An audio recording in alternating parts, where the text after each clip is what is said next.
Hello, I'm CADian. Let's take a look at the convenient functions of CADian.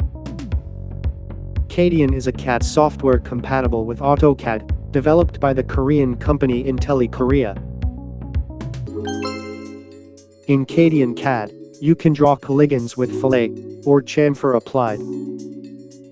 We will examine the polygon drawing feature in Utility. Use the pull-down menu to execute commands. When you click Utility, the drawing menu appears, and you click on Drawing Polygons. We will set the number of sides to 6. Type 6 on the keyboard, and then press Enter. Shall we apply Fillet to the polygon?